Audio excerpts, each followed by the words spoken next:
අයිබෝන් ජයන්ත උක්වත්ත බැංකුව ඉඳලා කතා කරන්න බලමු අද දවසේ ක්‍රිප්ටෝ අප්ඩේට් එක මොන වගේද කියලා. අද දිනය 2023 සැප්තැම්බර් 6 බදාදා දවස.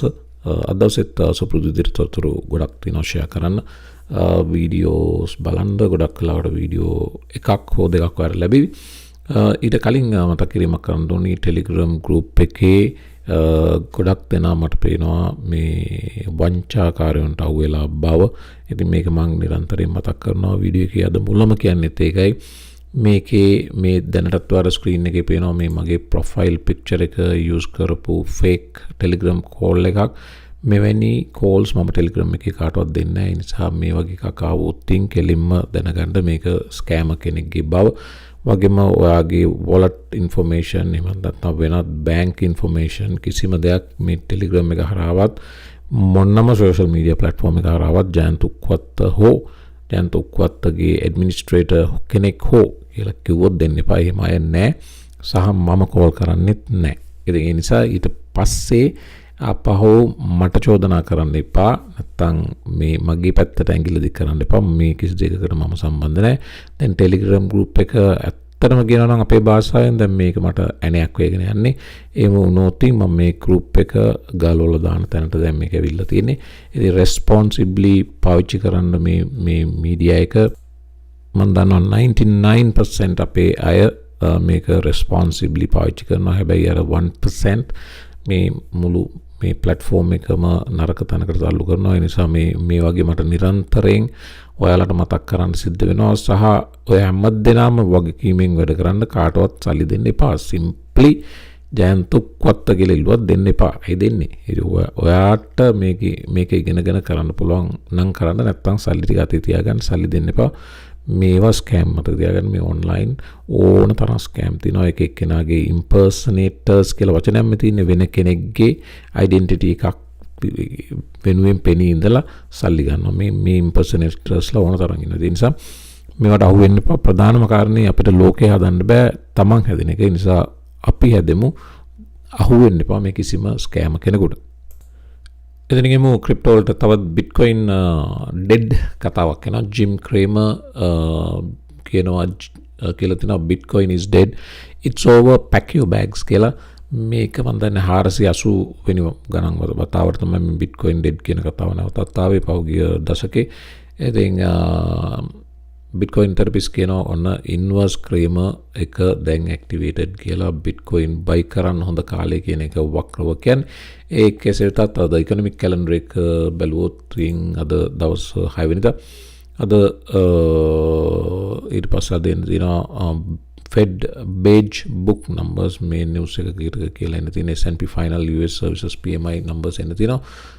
එතනින් මෙන්න මේ කතාවට යමු. බර්න්ස්ටයින් කියන්නේ ෆන්ඩ් මැනේජර් කෙනෙක් බිලියන් 646ක් තියෙන ඇසට් මැනේජර් කෙනෙක්. ඒගොල්ලෝ කිව්වා ගොඩක් වෙලාවට ස්පොට් බිට්කොයින් ETF එකකට අප්‍රූවල් එක ලැබෙවි කියලා. දැන් අලුත්ම කතාව තමයි. ඒකට ටයිම් ලයින් එකක් දීලා තිනවා. බර්න්ස්ටයින් කියනවා between mid October and mid March. එතකොට ඔක්තෝබර් mid October කියන්නේ නොවැම්බර් ඩිසෙම්බර් ජන් ෆෙබ් මාර්ච් කියන්නේ ඉදිරි මේ අවුරුද්දේ halving එකට කලින් බිට්කොයින් halving එකට කලින් halving එක approximately April කලින් බිට්කොයින් ස්පොට් ETF එකකට approval එක එන්න පුළුවන් කියලා. මේ අය නිකන් කියන්නේ නැහැ මේගොල්ලන්ට information මොන හරි එනවා ඇති. ඒ නිසා පොඩි signal එකක් ලැබිලා තියෙනවා. මේ වෙනකොට market එක බැලුවොත් down futures market එක තවත් එක losing session එකකට US stock market එක සූදානම් වෙන බව CNBC සඳහන් කරනවා. ඊ දවසේ නෙමෙයි අද නේද තිබ්බේ මේ Fed Boston Fed President Susan Collins කතා කරා. ඒ සම්බන්ධ තොරතුරක් තියෙනවා. Collins කියනවා මේ Federal Reserve එකේ තියෙන FOMC branches මම දැන් තියෙන 11ක් කොයිද එකක president කෙනෙක් තමයි මේ Susan Collins කියන්නේ. එතකොට එයා කියලා තිනවා මෙතනින් එහාට රේට් හයික් එක සම්බන්ධයෙන් මේ අද උදේ දැන් කිව්ව කතාවක් රේට් හයික් එක සම්බන්ධයෙන් patient approach එකක් ගත්තර කමක් නැහැ කියන එක. ඒ කියන්නේ වේගෙන් aggressively rate ඉහළ දැමීමේ අවශ්‍යතාවය දැන් අඩු වේගෙන යනවා කියන කතාව කියලා තිනවා. හැබැයි රේට් නවත්තන්න ඕනක කියන කතාවක් කියලා නැහැ. එතනින්ම ක්‍රිප්ටෝ මාකට් එකේ තත්ත්වය බලන්න. මාකට් එක sideways 10.17 sideways total market cap එක 1.04 trillion බව පෙන්නනවා. ඒ වගේම තොරතුරක් මම හිතන්නේ මේක ඔයාලා මේ වෙනකොටත් දන්නවා ඇති ඉන්දියාව නම වෙනස් කරන්න යන කතාව ಭಾರತ್ කියලා BHARAT ඉන්දියාව මම හිතන්නේ පැරණි ඉන්දියාවේ නම ಭಾರತ දේශය කියලා අපි අහලා තින්නේ. දැන් ඒ නමට එන්න යනවා කියන එක ඉලොන් මස්ක් කියලා තිනවා ඒ අතරේ I love India කියලා මතකදී මතක නම් ඉන්දියා ගමතිවරයා මොන ගැසුණා ඇමරිකාවේදී එලොන් මස්ක් විසින් වගේම ටෙස්ලා ෆැක්ටරි එකක් ටෙස්ලා ගිගා එකක් මම හිතන්නේ ඉන්දියාවේ මේ වෙනකොටත් වැඩ පටන් අරන් තියෙනවා. ඉතින් ඒ නිසා විය හැකි ඉන්දියාව ලෝක ආර්ථිකයේ ඉතාම ඉහළ තැනකට මේ ඔසවා තබන්න අලුත් අගමැතිවරයා සමත් වුණ බව පැහැදිලිවම කිව යුතුයි. වගේම බ්‍රික්ස් එකේ ෆවුන්ඩින් මෙම්බර් කෙනෙක් ඉන්දියාව. මතකදී කිව්වට මතක නම් මුලින් කිව්වා ක්‍රිප්ටෝ වලට ලොකු ඇටැක් එකක් දුන්නා. හැබැයි මතකදී කිව්වා මේ තාක්ෂණය අපිට අයින් කරලා ගමනක් යන්න බෑ. ඒ නිසා ග්ලෝබලි මේ තාක්ෂණය රෙගුලේට් කරන්න ඕනේ. රෙගුලේෂන් එක රටකට බාර දීලා නිකන් ඉන්න බෑ. මේක අපි හැමෝම එකතු වෙලා රෙගුලේට් කරන්න ඕන. අපේ කන්ට්‍රිබියුෂන් එකත් මේකට දිය යුතුයි කියන කතාව.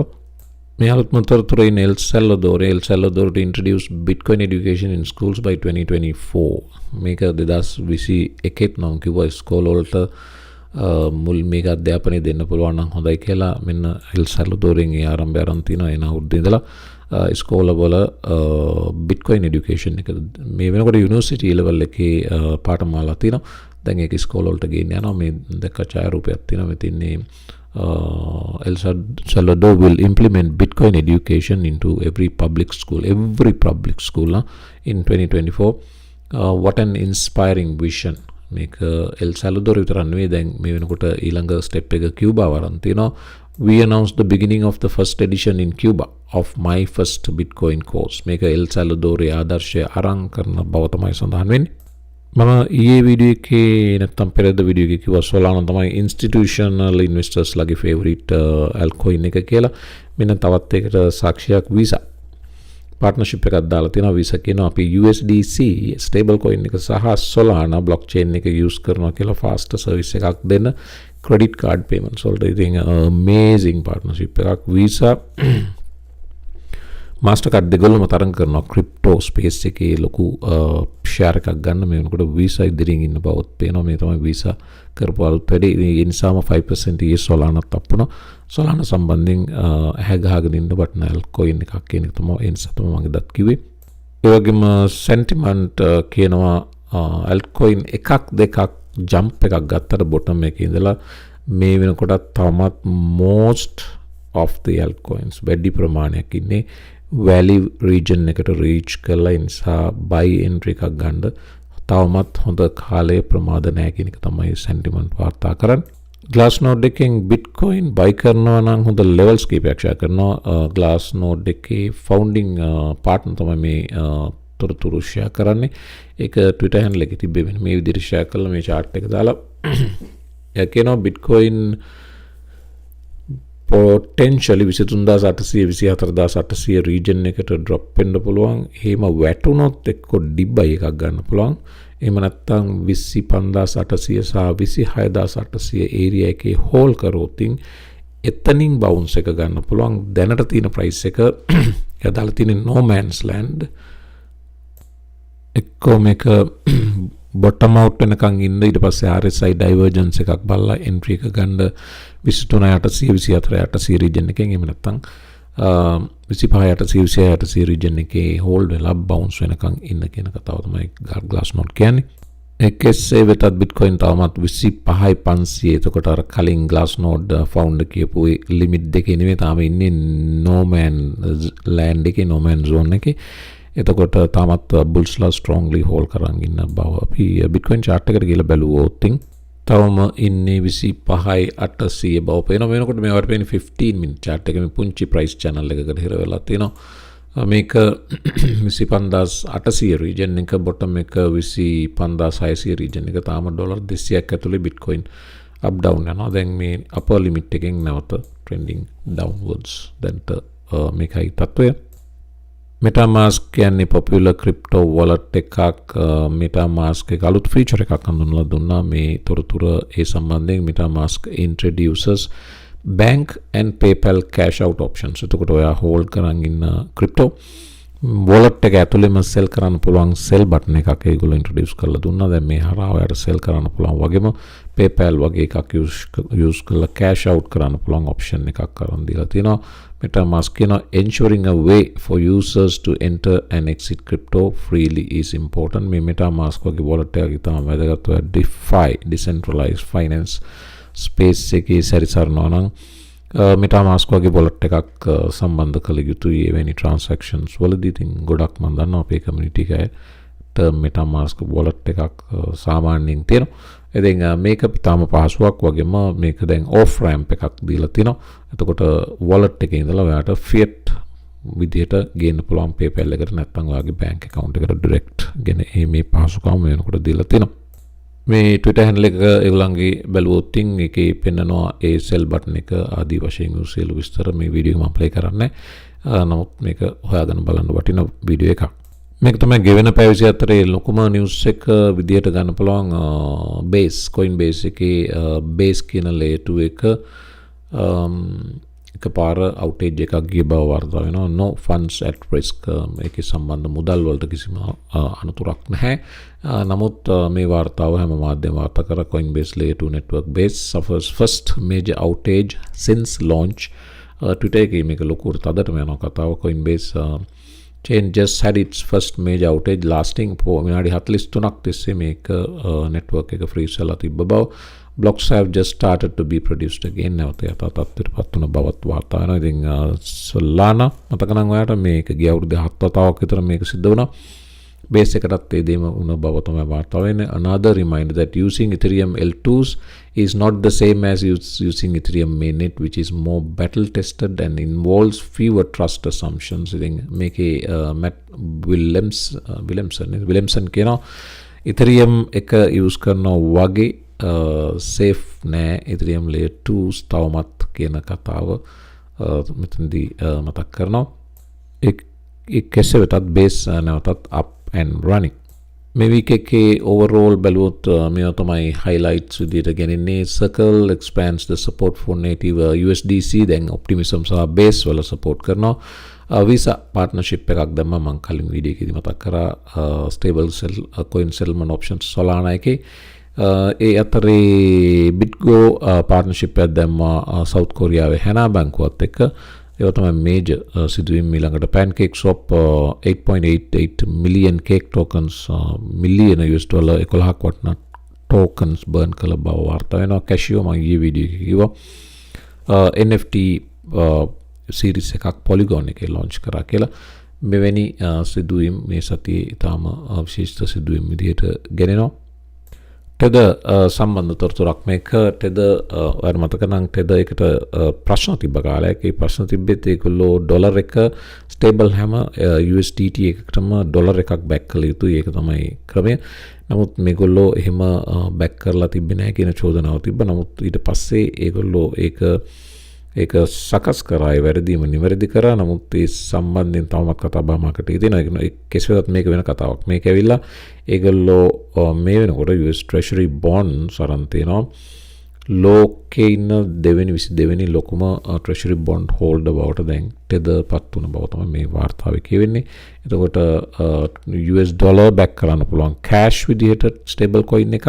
ඒ වගේම මෙවැනි Treasury bonds වලින් back කරන්න පුළුවන්. ඒක කොහොම කරත් ප්‍රශ්නයක් නැහැ.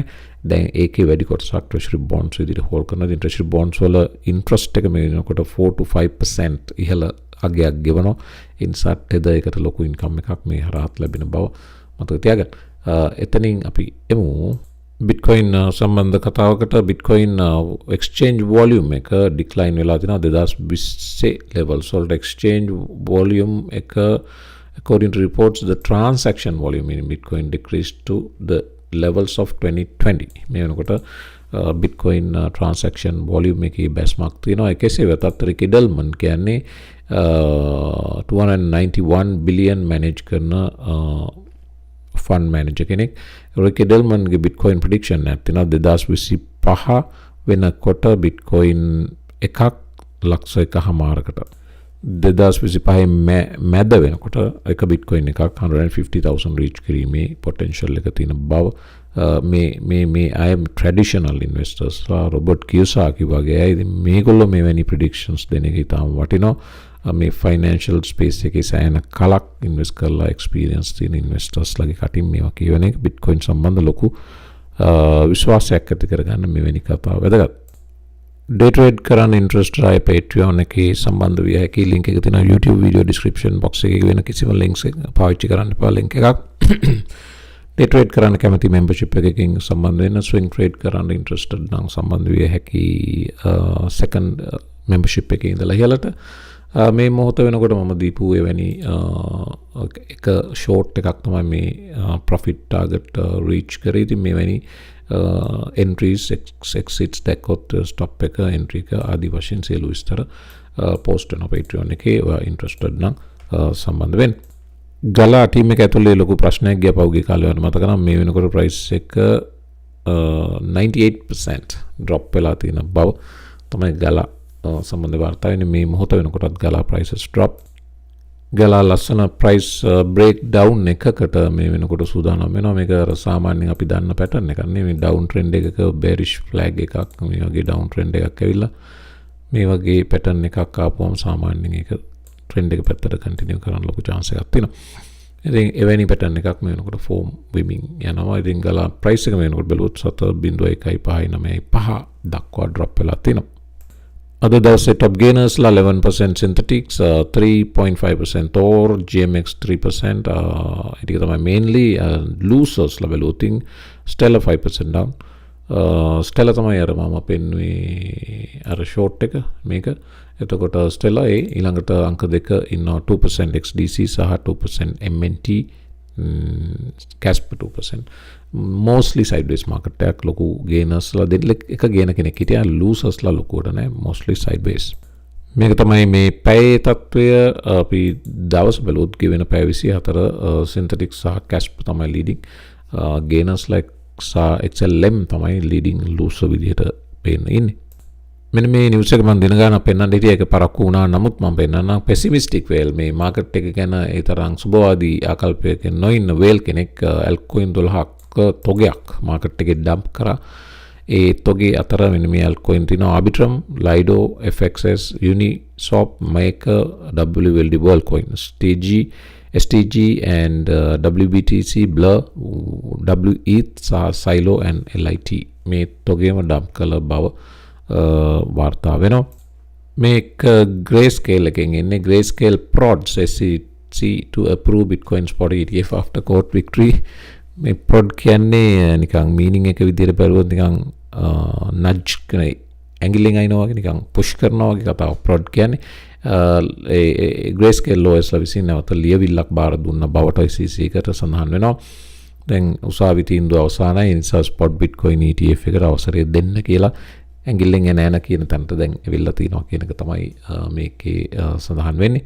Solana සම්බන්ධයෙන් good news ගොඩක් තිබ්බත් මේ වෙනකොට users ලා මේ වෙනකොට අවුරුදු දෙකකට කලින් තිබ්බ levels වලට drop වෙලා Solana users fall to lowest level in more than 2 years මේ වෙනකොට කියන්නේ 2021 ඉඳන් මේ වෙනකම් බලපුවම Solana users ලා lowest levels වාර්තා වෙන්නේ දැන් බව වාර්තා වෙනවා daily active addresses declined to around 204,000 on 31st August. That's the lowest amount since the block started measuring the data in late 2022. මේ company මේ block company එක 2020 ගණන් වල අගභාගයේ මේ measure කරන්න පටන් ගත්ත කාලේ ඉඳලා මේ වෙනකම් බලනකොට Solana වාර්තා කරපු lowest numbers මේ බව වාර්තා වෙනවා.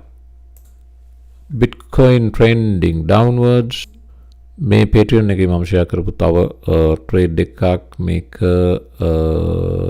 trending downwards Bitcoin වගේම එකක් පහළට යනවා ඉතින් ඒකේ result එක පස්සේ තමයි බලන්න වෙන්නේ එවනම් මම වීඩියෝ එක හමාර කරනවා දවසේ වීඩියෝ එක බලන්න comments දාන්න like කරන්න channel එක subscribe කරන්න interested අය ඉන්නවා නම් Patreon එකට join වෙන්න මේ link එක තියෙන්නේ YouTube video description box එකේ පමණයි Bitcoin price එක 25695 දක්වා down එමනම් හැමෝම අලුත් වීඩියෝ එකක් එක්ක සුබ දවසක්